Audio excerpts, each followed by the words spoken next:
जय शिवाजी। आजच्या विजयी निर्धार मेळाव्याच्या निमित्तानं कार्यक्रमाला उपस्थित असणारे आपले नेते आदरणीय आनंदरावजी नाना, कार्यक्रमाला उपस्थित असणारे मलकापूरचे नवनिर्वाचित नगराध्यक्ष तेजसदादा सोनवणे, कार्यक्रमाला उपस्थित आदरणीय अतुलदादा शिंदे, आशुतोषदादा डुबल, गणेशदादा पवार, सुमितदादा जाधव, आमचे भारतीय जनता पार्टीचे मलकापूरचे मंडलाध्यक्ष आराबा, आदरणीय माणिकराव दादा, संजय पवारप्पा, कार्यक्रमाला उपस्थित धनंजयजी येडगे, प्रमोदजी शिंदे, आदरणीय दिलीपदादा घोडके, माजी जिल्हा परिषद सदस्य विद्याताई थोरोडे, अजयदादा सुर्वे, काकासाहेब जाधव, दाजी मामा जमाले, सागरदादा पाटील, ताहेरजी आगा, सतीशराव पवार, रमेशजी लवटे, आदिकजी पवार,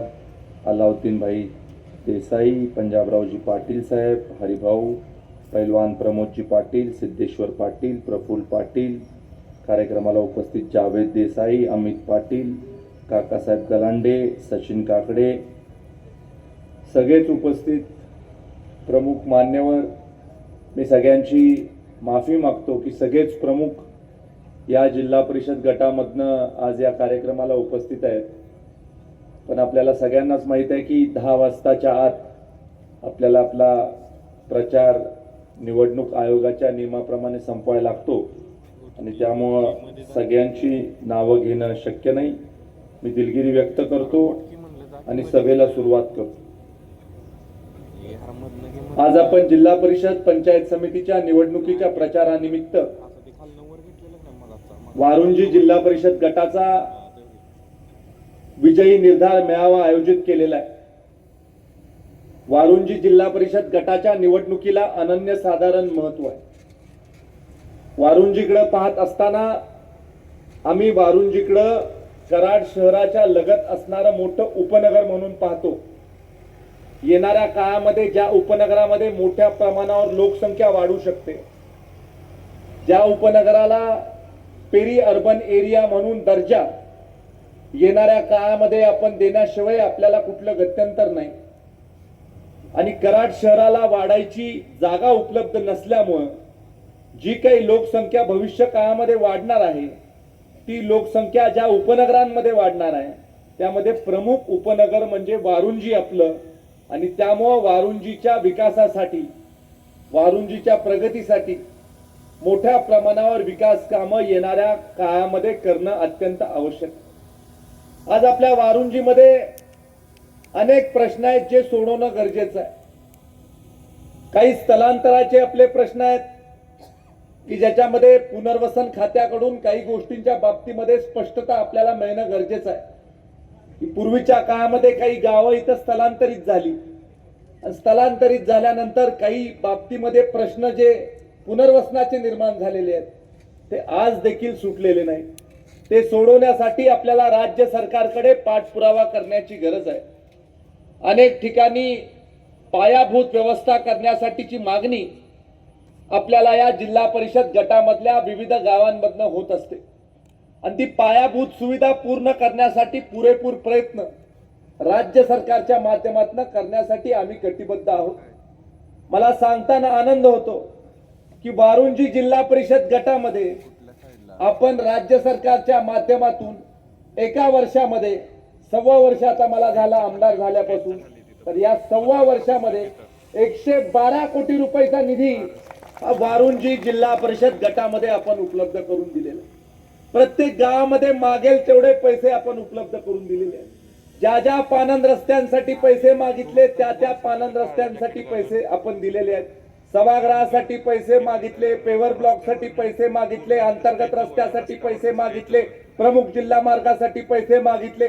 इतकंच काय, वारुंजीला कराडला जोडणारा जो आपला जुना पूल आहे, ज्याला आपण सातत्यानं म्हणायचो की हा ब्रिटिश कालीन पूल आहे, की ब्रिटिशांच्या काळामध्ये या पुलाची निर्मिती झाली होती आणि या पुलाला आजपर्यंत विकास निधी उपलब्ध झालेला नाही.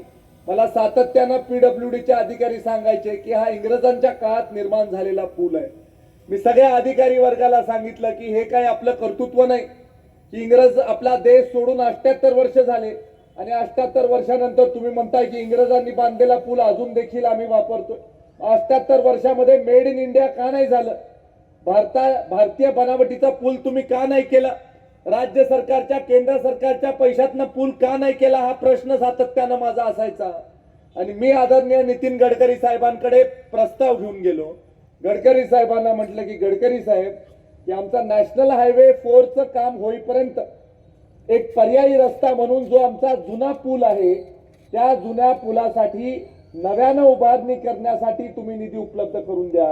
आणि त्याच्यासाठी 50 कोटी रुपयाचा निधी हा आदरणीय गडकरी साहेबांच्या माध्यमातून आपल्याला उपलब्ध करून दिलेला.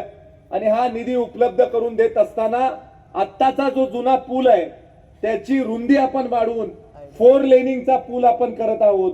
आणि त्यामुळे दोन्ही बाजूनी वाहतूक आपल्या कराडकडे जाणारी होणार आहे. हे देखील मला आपल्याला कार्यक्रमाच्या निमित्तानं सांगायचं.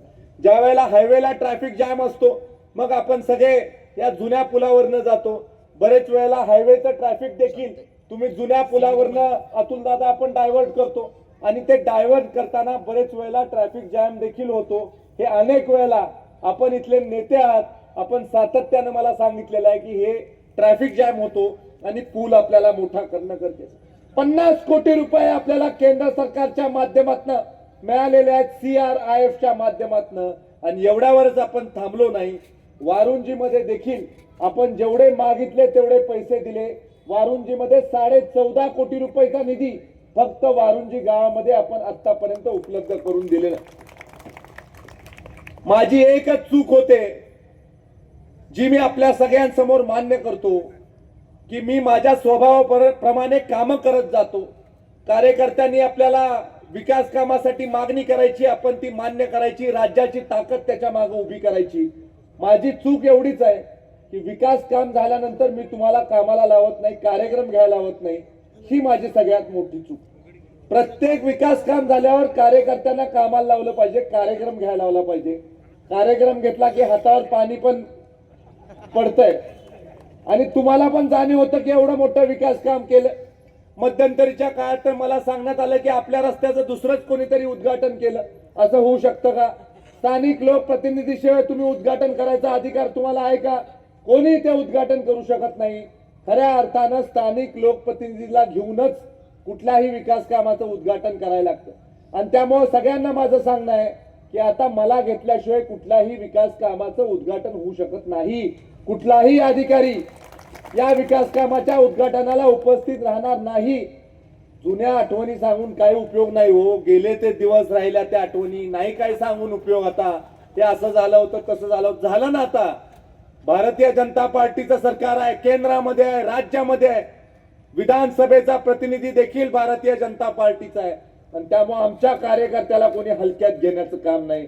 आमचा कार्यकर्ता उपस्थित असल्याशिवाय, त्याला विश्वासात घेतल्याशिवाय कोणी कुठलं काम करू शकत नाही. काय या मतदारसंघामध्ये आजपर्यंत आपण दिवे लावले?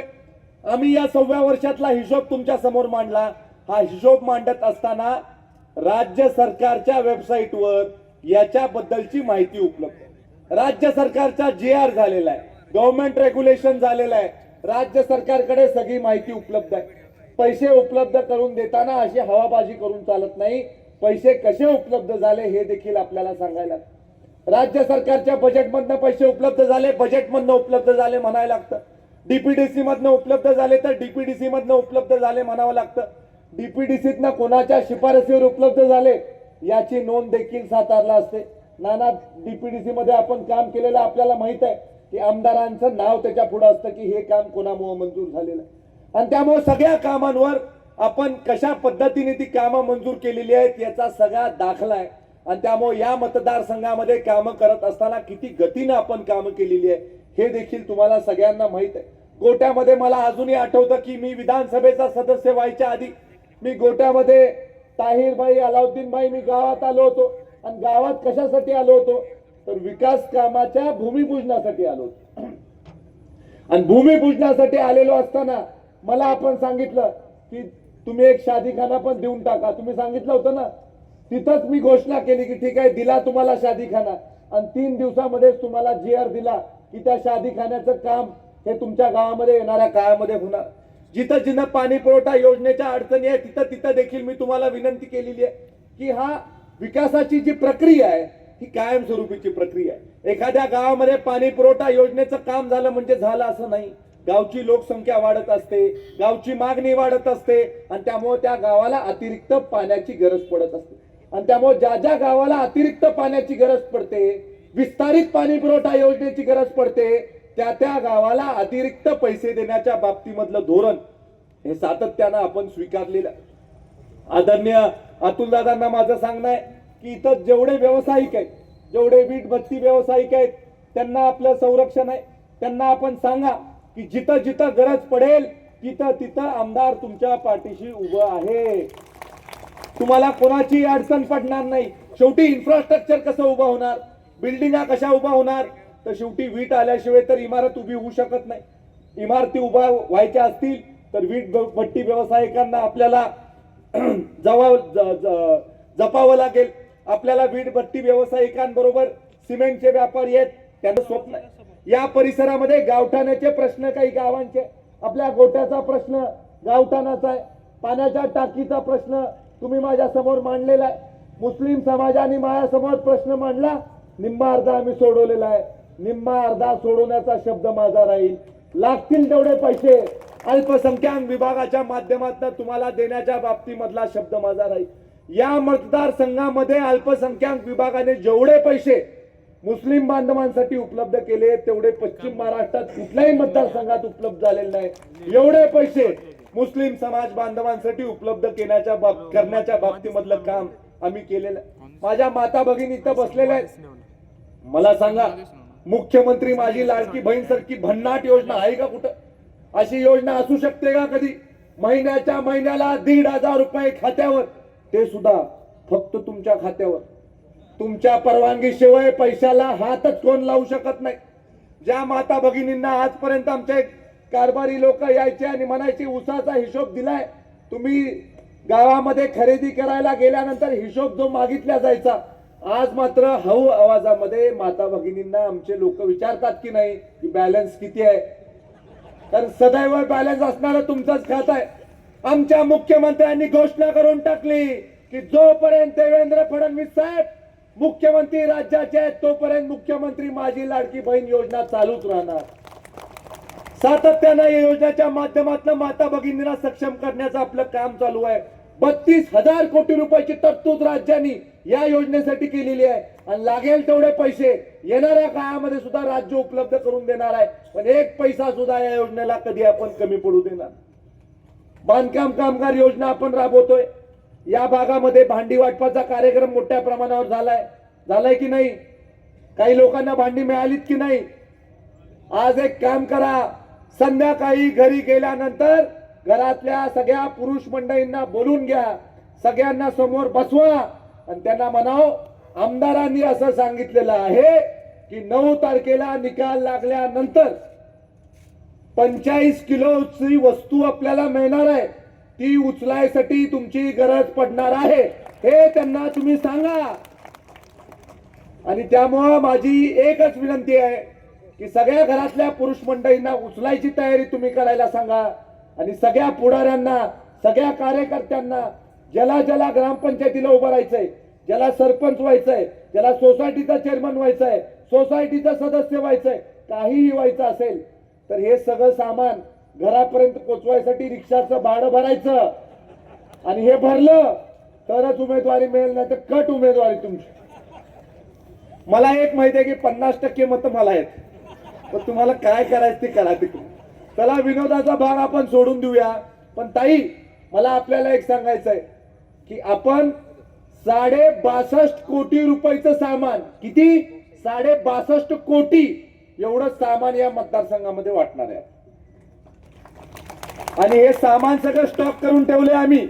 आणि आम्ही आचारसंहितेसाठी थांबलोय की आचारसंहिता संपली की जो हकदार आहे, जो गरजू आहे, ज्याला ते मिळणं आवश्यक आहे, त्याच्या दारापर्यंत हे सगळं सामान पोहोचवण्याचा